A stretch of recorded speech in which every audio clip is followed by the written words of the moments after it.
Good evening, fellow ghouls and specters alike. It's your ghost host with the most, Tiki here. And PerGron, here to engage in some haunted holiday hijinks by trudging through the catacombs and dusting off the cobwebs to recount our spooky selection of Halloween classics.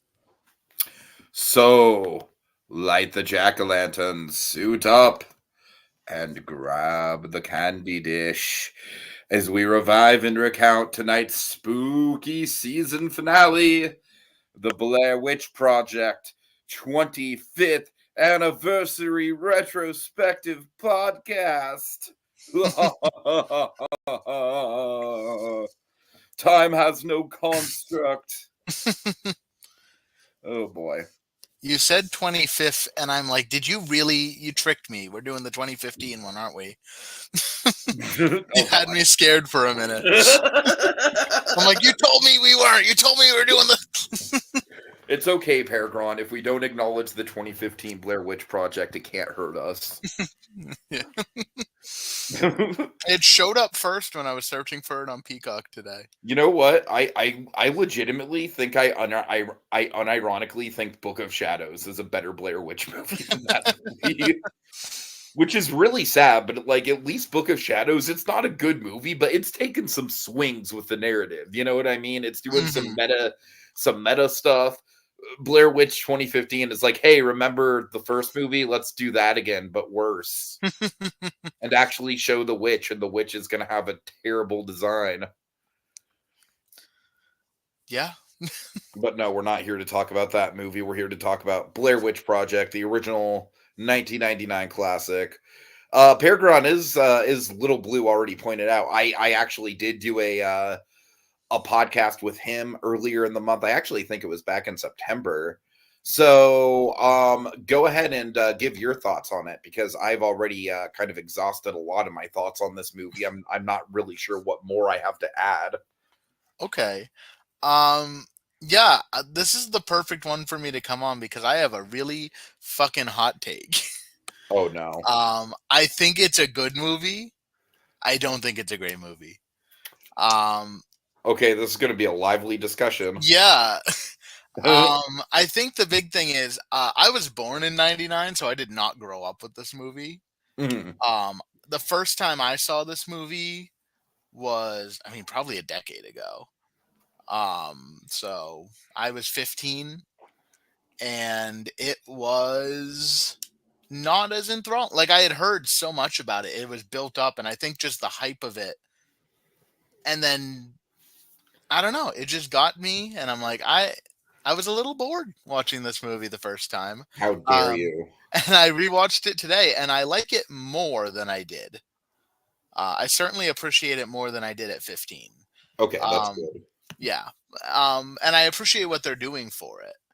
But I think not having that nostalgia of growing up with it, not having like believe that it was real at one point, or even having people around Yeah. me believe it was real.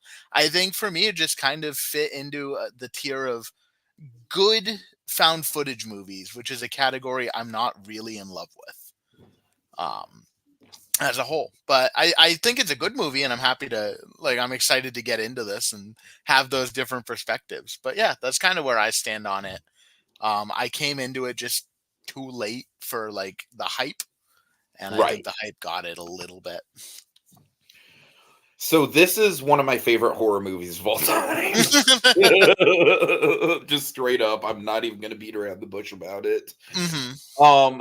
And I think a lot of what I love about this movie, and that I still think holds up about it, comes down to the background of it and how it was produced.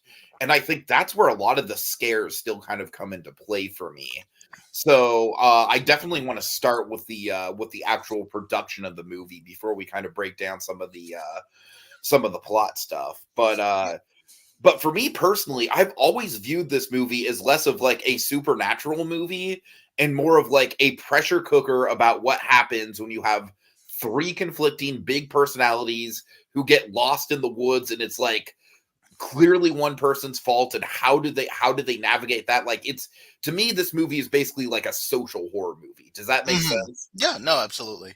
Like, the stuff with the witch is, it's basically set dressing for me. You Right. know, it's like, the real scary stuff in this movie, I think, comes down to like putting yourself in this situation. Um, and speaking of which, I think that, are you aware of how this was shot? Do you know the ins and outs of it, or should I illuminate it for you? I I mean, know.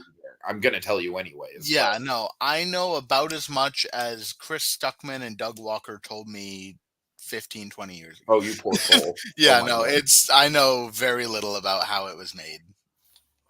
So here is why I think this movie still holds up for me. And like, and yes, as a disclaimer, I was around for the whole hype of like, oh my god, is this real? The first time I watched it, I still honestly wasn't sure. Right. I think it was one of those things, like, I kind of equate it to like being a little too old to believe in Santa Claus, but still wanting to believe. You know what I mean? Mhm. Like, I pretty much knew it wasn't real, but goddamn, I wanted to believe it was real so bad the first time I watched it. That was kind of my mentality. Right. But essentially, how this movie came together, you know that the people in this movie are basically playing themselves. There's no name changes or anything like that. Right. Yeah. So essentially, every day of production, and this shoot lasted, maybe, I want to say, about 10 days or so. I could be, give or take a couple days. It was right around there. It was right around like a week and a half shoot. Hmm. Um, essentially what the crew would do is they would leave these kids a little assignment for the day, a little prompt, and then fucking just have them film whatever. And I think what makes this such a special approach is that, as the like you it really escalates the sense of dread, and you feel that sense of escalation with the actors, because as stuff is happening more and more in the movie, the actors are getting fucked with more and more by production. You know what I mean? Hmm. Right. So, like, for example, there's a couple really iconic things with production in like, I mean, the stickman scene. Like, I've never found the stickman scene to be particularly scary, and Hmm. having grown up, in the early 2000s, that symbol was pretty omnipresent. But put yourselves in the shoes of the cast, where even if they know for a fact that this is all shit that was just set up for them overnight by the production crew, it's still creepy as fuck, right? Right. But the big moments, I think there's two big moments in particular, I think, that really get to me, as far as the like the reality of the situation kind of blending into the fictional narrative that the film is crafting. One is when the scene where they're in the tent and they start to hear the children's voices outside the tent, and then the tent starts to shake. Hmm. That is just one of those things where you can feel the tension so palatably in that scene. And it's one of those things, like I said, it's not like these actors didn't know that it was the crew doing it, but there was an air of unpredictability about what was going to happen. They had no idea what was going to happen. Right. And so Yeah. because of that, I really feel like the performances in this movie are just on another level. Like, there's a level of profound fear in this movie, just based on the way that it was shot, the unpredictability of the shooting, and just, just not being able to even really get your bearings about what you're going to be doing from one day to another. I mean, when Josh is taken away, like, that's a big deal. You know what I mean? Like, even though, as an actor, that Josh is fine, he's with the crew, it's still like, okay, now you have to, like, kind of, I don't know. I just feel like that sort of construction of the movie is something that I've always just had a lot of respect for. There's one other really iconic moment in the movie that was kind of it kind of worked out as a happy accident. I'll get there when we get to the iconic scenes, but let's break it down. First of all, I want to know, from a New England point of view, what you think of this movie. Like, just from the point of view of like the local folklore and stuff. Do you Right. think you got that vibe down? Yeah. Oh no, absolutely. Like, it's obviously set in Maryland, so it's not Mhm. not New England, but in New England we have witch shit everywhere. There is about 2 towns over, the town that I worked in for a long time. There is a cemetery that has a famous grave called the Witch Grave. Um, one of the people killed in Salem was from Maine, so where I live. He was from like 2 towns over from me. We have witch stories all over. So like the folklore around it and the folklore around like people telling those stories and stuff is absolutely omnipresent here and omnipresent in the movie. I do think they got that really well. I know a lot of people who have gone out and camped in cemeteries or gone in the woods looking for ghosts, demons, witches, whatever the kind of the local uh, supernatural theory was.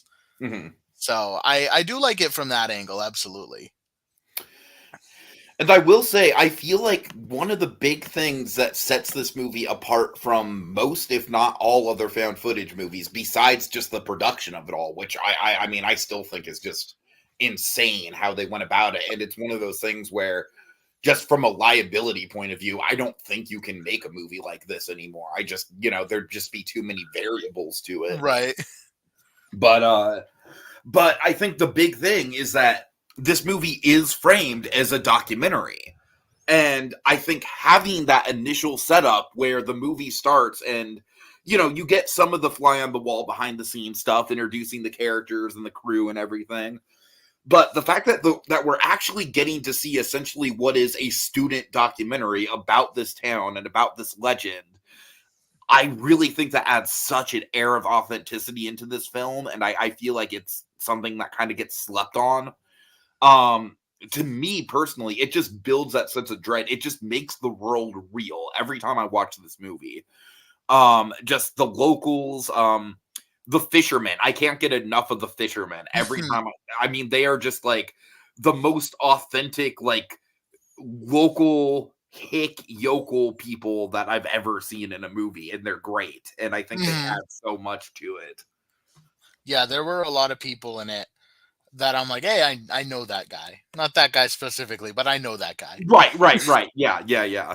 Like I know, especially like the fisherman. I'm like, yeah, I know that guy. I feel like The Fisherman, it's kind of like a universal thing where it's like everyone who watches this movie knows at least one person like that, Yeah, whether it's a dad or an uncle or a friend of the family or yeah, whatever. yeah. And even like the people at the beginning and like go into the store and stuff. I'm like, I know that guy. I know her. Mhm. Like as a small town person, and I'm in one of the bigger towns, but just like growing up where like everybody knows everybody, you all fit into kind of a Stephen King type box. Right. Yeah. So yeah, I just think that whole setup with the documentary, it just gives the film such an air of credibility Hmm. and build up that I think is just pretty much unequaled when it comes to found footage. I truly think this is like the first and best major found footage movie.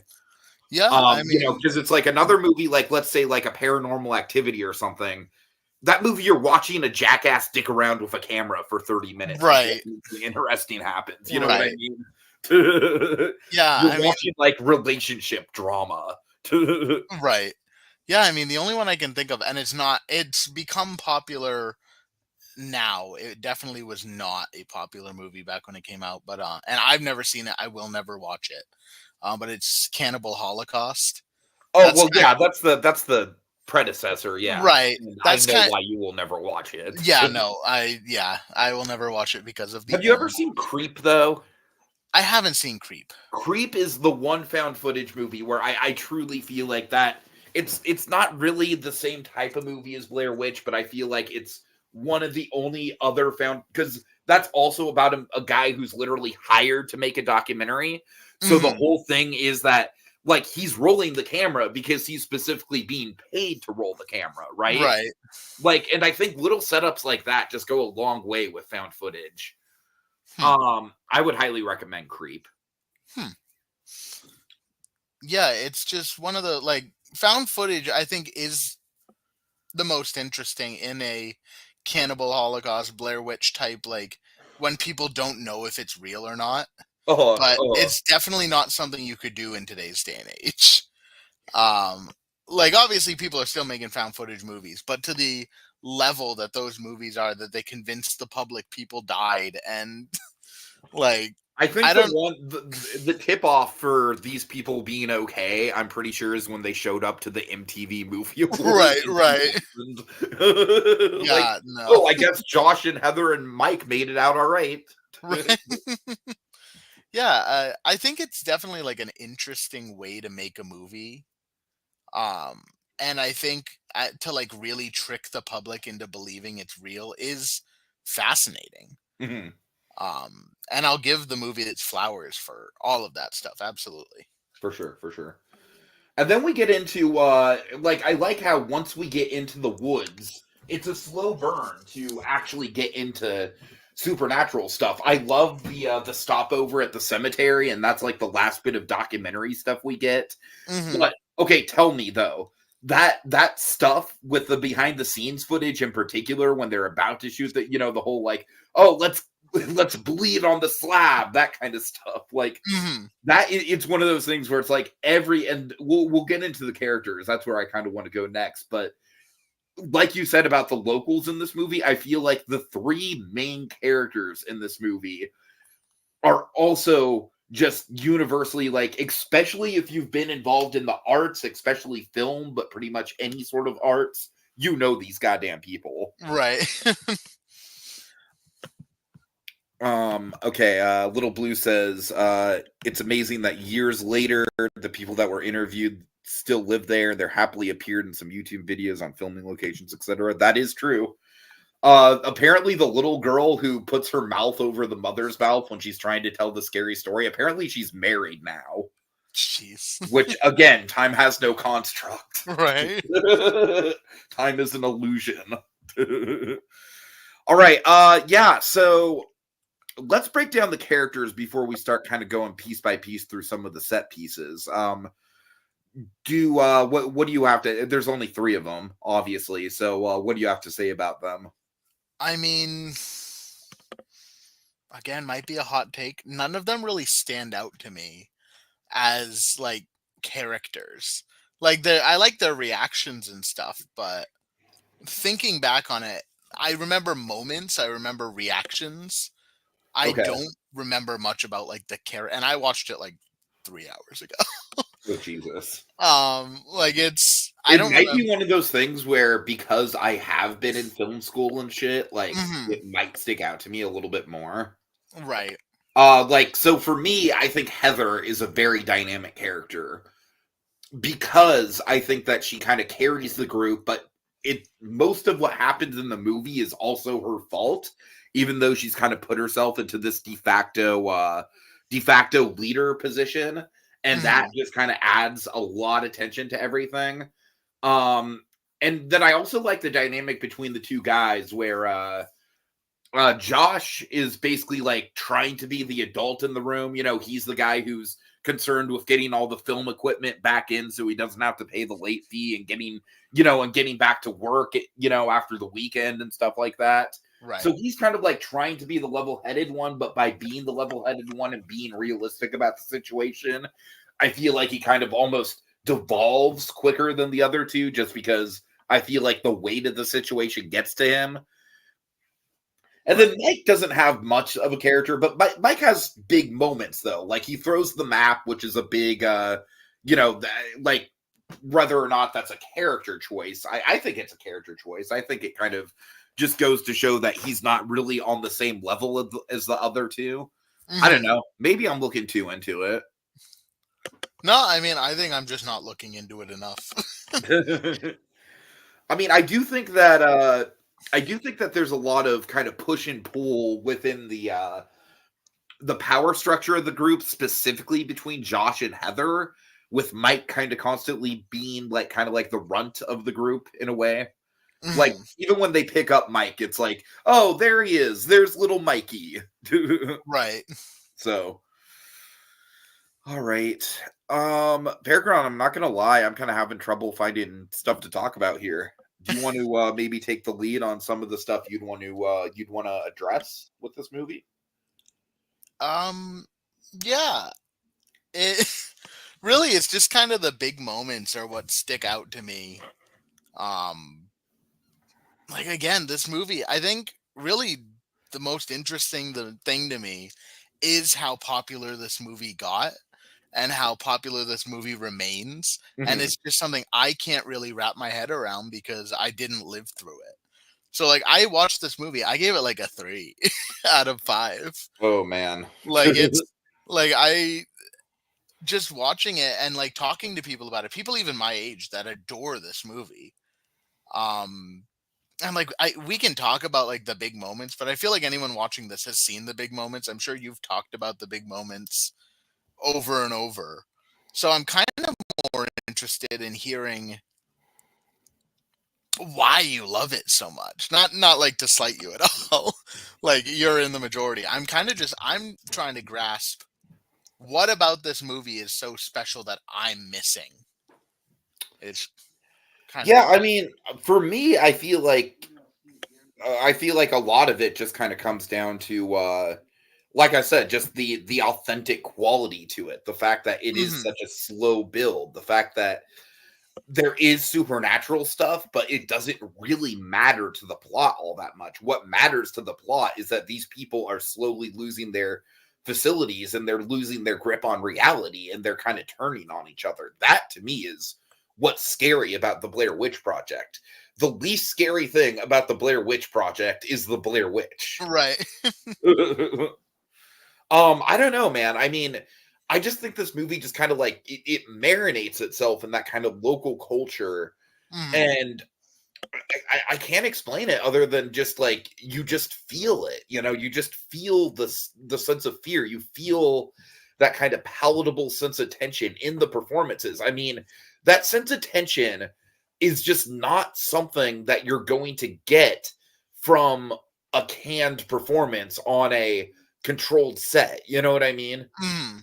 And just the fact that the people again they had no idea what was coming. They had no I All they had was like a little script of like, like walk to the cemetery and film some footage, or or I'm assuming that when Mikey throws the map in the river, that was like a plot point that they had on their production notes.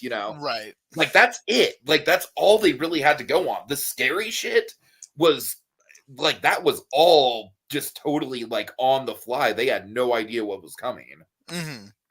And I really think that's what gets me about this movie is that kind of sense of you're right there with the actors. Like again, it's kind of like how the audience knows it's not real, but it feels real. The actors were in a situation, and I feel like I've kind of repeated this a couple times, but the actors were in a situation where they know that they're in a controlled set. They know that they're on a film shoot, but it's such an unconventional film shoot. They don't really know what they're getting Right. into. They You know don't what know I where mean? it's coming from, when it's coming, Right, what right. is coming. Yeah. Yeah, So no. And that is what really does it for me. so it's more like the ambiance and the environment and the less the story, it seems, for Yeah, you. I mean, and that's why I think Blair Witch 2016 or 2015 or wherever the hell it was. Yeah, 20 That's whatever. where I think that movie failed because that Mhm. movie tried to do a lot. It tried to like okay, like it tried to bring the whole mystery of like Heather's brother trying to find Heather, but then it also introduced this ridiculous concept of like the time loop in the forest, which could I mean, here's the thing that I like about Blair Witch is that I feel like Blair Witch is basically like a sandbox when it comes to movie Mhm. theories, right? Like Blair Witch is whatever the fuck you want it to be. Yeah. And that's why I think projects that try to explain it and like the remake or the reboot or whatever, having that explanation of like, oh, it's all a time loop. And that's why and that's why people are stuck for years and years and blah blah blah. I'm like, this doesn't like make sense. It's dumb. The more you explain this, the less intimidating it is. It's scary specifically because what is happening to these people doesn't really make sense. Mm, that's fair. Yeah, I guess it's I agree with you on all of that stuff. I guess it's I like the I like the behind from everything you've said. I like the behind the scenes of the movie more than I enjoy the movie. You know what I Like, think? You know what I kind of wish I would have turned you on to? They actually did a couple different documentaries, like mockumentaries. uh-huh. One about the case of the kids missing in the woods, Yeah. and then one that kind of delved deep into like the lore of like Coffin Rock and all that stuff. Mhm. You should look into that if you really, That's because yeah. That that's the stuff stuff that I sounds really think. I mean, and this movie had a viral marketing campaign before viral marketing was a thing at right, all. right. You know, like I truly think Blair Witch Project is like the original ORG in a sense, Mm? because it really did kind of have that sort of quality to it where it's a puzzle box of a movie. It's like, but it's not. I'm sorry, I'm going to take a shot at one of your movies here. Yep, no, hit me. It's not like Long Legs where it's like, hey, ooh, we're coming out with all this shit in the marketing. You know what I mean? We're going to roll Right. it all out. It's like, no, it's like it had a couple documentaries. I'm assuming there was a website. I don't know much about the website. I should actually look into that, but I'm assuming the website was cryptic as fuck. You would just assume so, right? Right. Yeah, no, it has to be. Yeah, yeah. um so yeah, just all that I think really comes together for me. Mm, Would you like to hear my favorite behind the scenes story in regards to how we got a big moment in the movie? yeah, that sounds like a good time. Okay. So you know the moment where it's basically right after the iconic looking down the barrel of the camera crying scene Mhm. where Heather is like running frantically through the woods, right? Right. And then she turns and she's like, "Oh my god, what the fuck is that? What the fuck is that?" Right? Mhm. That Yeah. moment. Okay, that what she was looking at was, I swear to god, I'm not making this up. Um a guy from production just wearing thermal underwear over his body. Huh. And I love the fact that she does not get that on camera. And not getting that on camera, but having that reaction, that to me is everything. That to me like sums up why this movie works. You know what I mean? Mhm. Cuz there is absolutely no visual that you can put in front of the audience that's going to be scarier than what they conjure Then up the in their re own imagination about what the right. fuck is that? What the fuck is that? You know? Yeah, and that's definitely that was one of the more effective sequences for me. Uh-huh. Uh-huh. Where I agree, I like not knowing. I like not getting a glimpse or seeing what's going on because it is scarier to not know. Like the whole theory behind like one of the in my opinion the greatest types of horror being like Lovecraftian horror is that you don't see anything. You Mhm, don't see it. mhm. It doesn't explain it. It's whatever you can imagine because that's so much scarier. And I think that was one of the more effective sequences. And I don't mind that like I don't mind at all that they don't show the witch. I like that choice. It definitely saved on their budget too, I'm sure. Oh, I'm Um sure. Yeah, yeah. and that's the worst part about the requel, I guess. Is that they did show it and it And it sucked. looks like ass. I mean, Right. it looks utterly awful. I almost like the idea, and I guess this is probably a popular enough theory. I like the idea that there is no Blair Witch. Like I like that concept that this is just That's honestly the theory that I subscribe to, mhm. honestly. I honestly don't think there's really any supernatural bullshit going on. No, yeah, that's kind of what I took. I mean, to me, I think the most supernatural thing that happens in the movie is actually just all those stick figures showing up overnight. Right, Because it's like, how would that happen? Like, how would a whole commune of people just come and do that in the middle of the night when they're sleeping? You know what I mean? right. And even if they were to do that, it's still disquieting as fuck. But it's one Yeah, of no, those that things like, I think it's scarier that people would be doing it though. Like to me, people are the scariest thing out there. like as someone who doesn't believe in ghosts and stuff, and even if I did, people are scarier.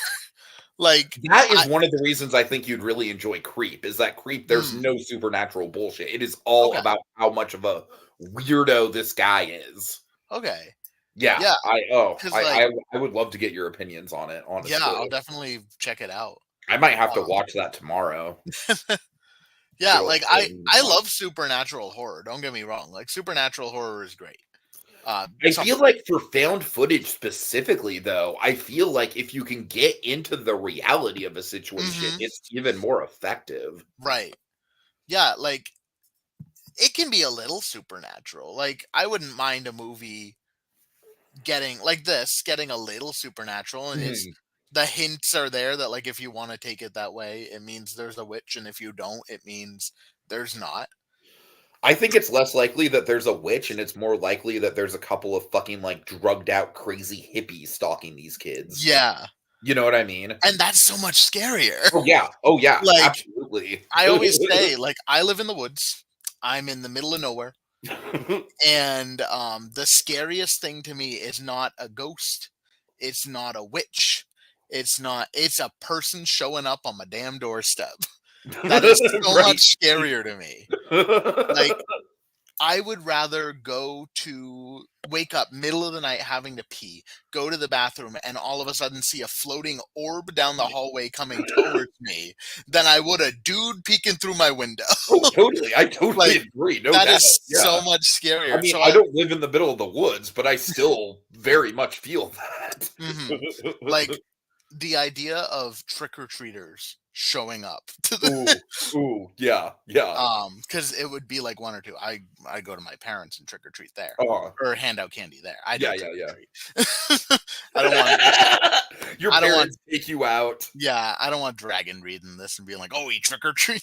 Oh my Um, god. no, but we hand out candy. No, now I'm Um, just picturing that you and your parents still do, like, group outfits. no, my parents have gone on cruises this is like the first year they haven't been on a cruise in Halloween in a while. Oh, really? That's funny. Yeah, they hate Halloween. Do they specifically oh, well, that kinda answers my question now. Yeah, It's like, they do they specifically do Halloween cruises? yeah, Probably so not. no, so my neighborhood, just to go a little on a tangent, but it's Oh, by all means, I'm trying to fill time. yeah, I'll vamp a little bit.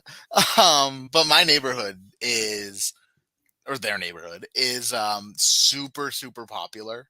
Like we would get thousands of kids probably coming through the neighborhood every year. Like Mhm. they bust them in from other towns to come to the neighborhood. And like it's a Oh, that's 90 or crazy, actually. yeah, it's a 90 or something house development. You know what? I'm pretty sure that Petaluma has a street that is kind of like that. Petaluma Mhm. has, like, this main street that runs through the center of town, and I would not be surprised at all if people, like, from around Sonoma County, I don't know about beyond Sonoma County, but definitely people from other parts of Sonoma County, I'm sure probably come in to trick or treat on D Street. Mm. Yeah, we had down at the end of the street there's a family that would throw like a block party for everybody. And it Uh-huh. would be they'd have like haunted houses and they'd have stands and dance parties and flash mobs and everything. So people just have been bussing in. So my parents they as when we were really little they enjoyed it because they could take my sister and I out and we could like go trick or treat. But as they grew up they just hated Halloween. They're like Oh, shoot. we have to spend so much money on candy. We're handing out to all these people. Right, Um, right, that makes sense, yeah.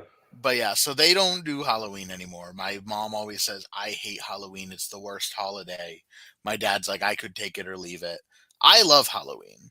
And I think that, like, I love horror. I love scary things. And the concept of like a Halloween being scary is a lot of fun to me, but I definitely don't want people showing up at my house specifically. Right, right. um, but yeah, another quick aside about that's more related to this. Just because like I have a couple stories that remind me of this growing up in a Oh, no, town. oh my god, by all means, I love your stories. I Yeah, mean, I still think that, We're All Going to the World's Fair podcast might be my favorite podcast I've ever recorded, it specifically that because of was that. That was a good one. Yeah. Yeah, I mean, I got a couple witch lore stories that I can share that are a little related to this and tie into how the characters probably felt going into it. Sure, sure. Um, yeah, so there was I remember on a school field trip, we took a bus and we went out to one of those forts that they like do historical recreation and stuff. And There's a so couple of those in California too. I know what you're yeah, talking about. yeah, Yeah. so they'd for us it was like they dress in colonial attire and Mhm, whatever. mhm.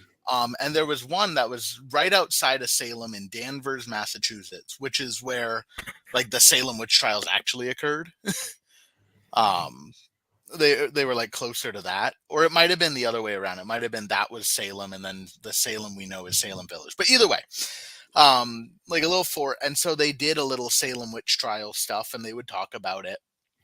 And there was a really old cemetery out in that area.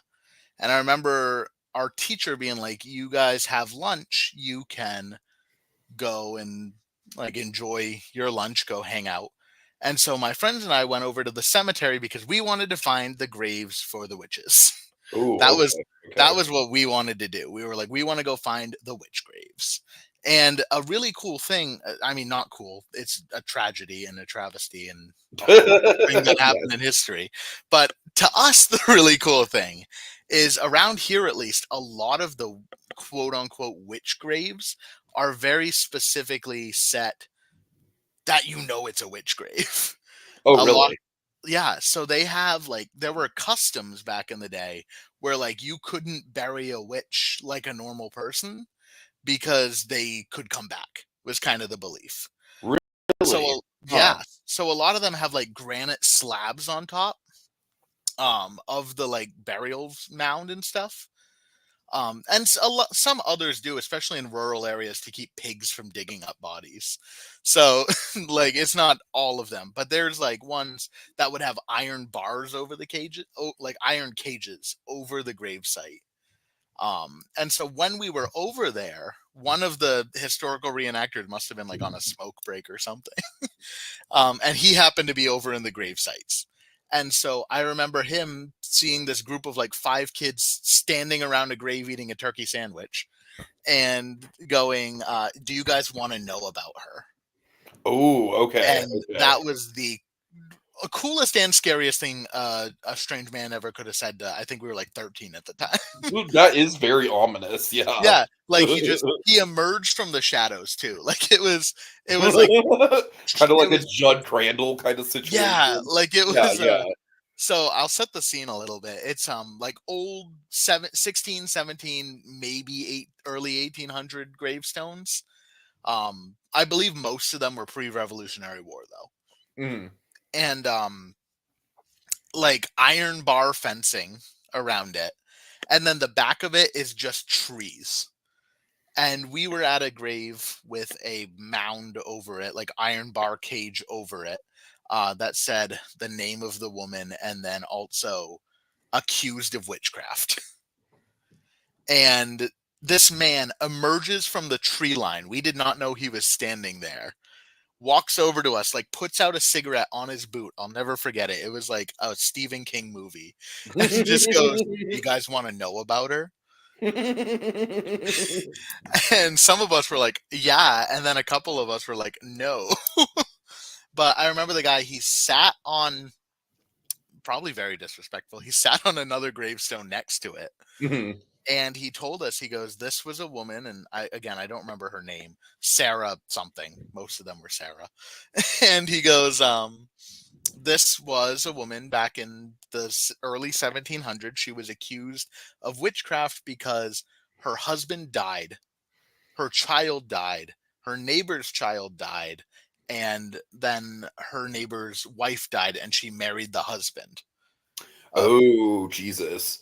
I mean, And obviously, that I'm not gonna be like, "Oh, she's guilty," but, like, no, like, right, in the time period, though, I could see that, like, being a fucking, like, a yeah, big red flag, you know what I mean? like all of a sudden, her husband and child are dead, and the neighbor's wife is dead, and all of a sudden Uh-huh. she's married to the neighbor. Um, so that was the talk of the town for a long time. And that talk of the town ended up leading to accusations of witchcraft, among other things, I'm sure. Just like people making shit up. And she was accused, tried, and sentenced within a day. They said she had no time in prison or anything, and they executed her. They hanged her right there. Oh, wow. And then the local folklore said they buried her normally because her new husband, the neighbor, said she was a devout Catholic. She loved God. He said that this was a sham of a trial, blah, blah, blah. And so he had her buried in the holy cemetery as she would have wanted. Mhm. And so they buried her. And then the next day, as legend goes, the grave was completely open, like undug and everything. The coffin was exposed, and inside her face was like she just died, like she wasn't pale or anything. Wait, I'm And sorry. You cut so, out. You cut out. I'm sorry. Go say that one more time. yeah, so they came in the next morning after burying her, and the grave was undug. The coffin was exposed, and she apparently seemed like she had just died. Like her face was normal. Oh God, that's creepy as fuck. Oh my God. And then within a couple weeks, I guess, of her death, the husband died mysteriously. Uh-huh. And then the judge got sick, the one who accused her. And then his wife got sick. And then her child got sick. Oh God. And then the child died.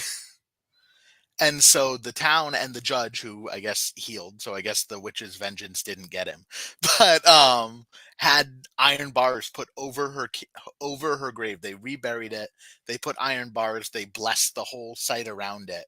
And apparently, and again, this is all legend. I don't believe most of it, but what the guy told us is they came in the next day. The dirt below the cage was disturbed, and there were scratches on the iron bars. Oh, holy shit. Oh my God, And he dude. pointed them out, and there were in fact scratches on Oh the iron man. bars. That's brutal. And he said that there's still legends of people hearing her begging to let her out when Oh, they, when oh, I they don't like that. I don't when like they bike that. by or go by at night. And it's on like a main road, but there's they say people still hear her begging to be let out. And this terrified the shit out of all No. of Oh, us. okay, how old were you? We were 13, probably 12 or Oh 13. yeah, that I mean that is the age where it's like you want to act tough, right? But you're not. Hmm. You're Yep, not. we're like, oh, that's so cool. And then we get on the bus and it gets dark. Right, right, right. And stuff like that plagues New England. Like there's Mhm. so many. Um, but that was I'll never forget that story. Just like a normal g- graveyard. Like it wasn't even like one of the famous ones. Right, right, right. Yeah. Like and like I've heard other things like they put iron bars, they put granite slabs because pigs and cows would disturb the graves and stuff. And that sounds, more likely for why maybe they were dug up. Grave robbers also were a thing. Hmm. So all of that definitely makes sense to why everything happened. Like obviously the grave was probably disturbed because grave robbers got to it or there were pigs or whatever. But all of that added together, and this guy emerging from the wood line smoking a cigarette it really added to like that. To me is what this movie felt like, was just hearing that story, and that was scarier to me than like experiencing it, I think. You know what, PerGron? I honestly think that that's such a good story. That I don't know where else to go. I honestly think that's a good kind of endpoint for haunted holiday hijinks in general for this year. Yeah, Do there's you your have anything else or? no, I mean that's the closest I've ever gotten to a witch, I believe. Mhm. So No. Okay. So I guess we should bring up the ending to Blair Witch just to say we yeah, did. right. Um. So what do you think of it? How do you read it? um how do I read it? Like what do you think the standing in the corner is? What do you think is actually happening? I don't know. I don't believe there is a witch there. I don't believe there's anything supernatural. So I think it's kind of like a descent into madness kind of story. Mhm. And that's kind of just where I have it. I think it's they all just kind of went mad being stuck in the woods together. I feel that. That's pretty much how I've always read it. Like, because when Heather, here's the thing that I feel like gets misconstrued a lot with the ending is when Heather drops the camera, Hmm. I don't necessarily think oh, so many people think like, oh, the Blair Witch got her. Ooh. Right. No, for me, I read that moment specifically as like this bitch has been fucking holding on to this camera for dear life the whole movie, and dropping the camera is like the sign of like it's the point of no return. It's like, oh shit, like it's over. There, I can't comprehend what is going on. Right. Does that make sense? Yeah, no, like I'm so scared. I have no idea. This isn't worth carrying around anymore. And again, I feel like, especially if you're tracking it through the character progression, Hmm. the idea of just someone just losing their will to live like that right in the very last seconds of the movie, that is scarier than like, ooh, the witch got her. The witch got Right. her. Ooh. Yeah, like yeah, I mean, I that's kind of where I'm at with it. I don't think the witch got her. I find that Again, to I be don't a think there is a witch. no, I find that to be a really unfulfilling ending if the witch got her. Right, right, right. Like it reminds me of the story. I don't know if you've ever heard the joke, but it's like a guy goes into a bar, he orders a pint of Guinness, and the guy tells him you can't have a pint of Guinness, the bats will get you. And so Uh-huh. he goes to another bar and he orders a pint of Guinness, and the bartender says, "No, I can't get you a pint of Guinness. The bats will get you." And then he keeps going and keeps going, and then at the end, he gets his pint of Guinness, he drinks it, and then the bats get him. The basket. And like it works really well for a joke, and that's my favorite go-to joke, especially when I'm drinking. But as a movie, as a scary movie, I don't like that ending. I could totally see Stephen King fucking trying to like legitimize that shit. That would be really funny. I'm actually reading a short story collection by his son right now. Hmm. It's really fucking good. Hmm. Have you ever read any Joe I've Hill? not read anything of his sons now. Yeah, I would recommend it. I mean, it's like what I like about it is that it's not as married to just like, oh, supernatural horror. You know what I Hmm. mean? Like it's all got kind of like a twinge of supernatural, but it kind of jumps genres a lot, you know? Hmm. I think he's a more versatile writer than his father is, which is insane to say because his father is like, you know, a literary icon, but Right. He I don't has know. his tropes. Well, whenever I think of Stephen King, I think of the Family Guy cutaway where he's like trying to pitch his next book and he's like he can't come up with anything. He's like, lamp monster, ooh, scary. Stephen Like, King is to me what Spielberg is for a director.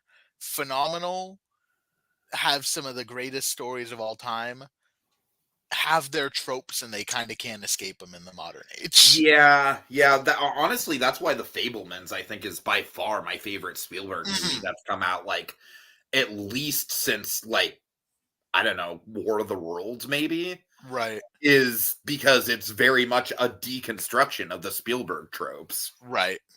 Yeah, Yeah. so maybe that's what King needs to do. All right. Have you heard the theory, game theory or film theory? I'm sorry, fucking Matt Pat, who is not around anymore. Yeah, rest in peace, Matt Pat. I know, right? He's off just fucking like enjoying his millions and millions of dollars. Yeah, And he's like, how ha ha dare ha, he? let the channel burn without me. How dare he? But his theory was that Mike and Josh were in it together to sabotage Heather and kill Heather. I don't like I that. think that's a little ridiculous, yeah. Yeah. But at the same time, I think that it's another non-supernatural explanation Hmm. that you can kind of subscribe to if you want to, and that's part of the reason why I think this movie works as well as it does. Is that there's so if you want it to just be the witch got her, the ending does leave it up for that. You know what I Right. mean? But yeah.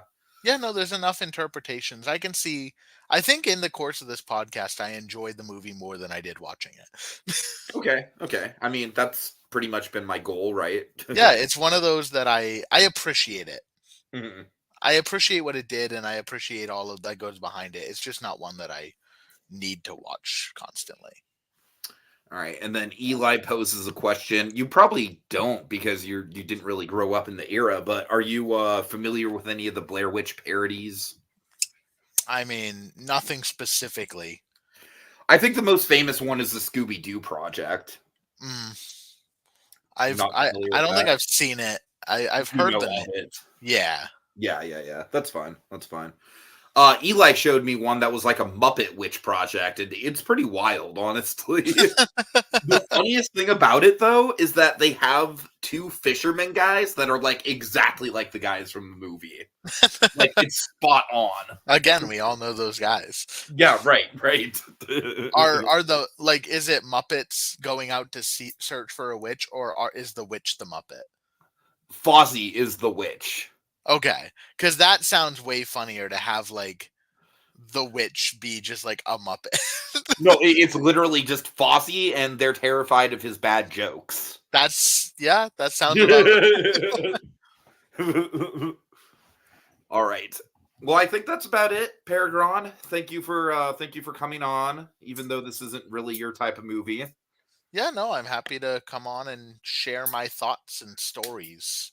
That was a hell of a story you came in with at the end there. Yeah, a little yarn for all of you. Uh-huh. All right. Well, thanks to Eli for joining us in the chat, of course. And it's been fun, folks. This is the last haunted holiday hijinks of the year. So just thank everyone for for joining with us for all the fun times. And I am totally not just going. I'm desperately trying to find the The outro. outro. Thanks for seeing the spookies, folks. I got it. All right, folks, that's the end of tonight's spooky selection. And our spirits grow weary. But they'll be stronger than ever next time as we engage in even more haunted holiday hijinks.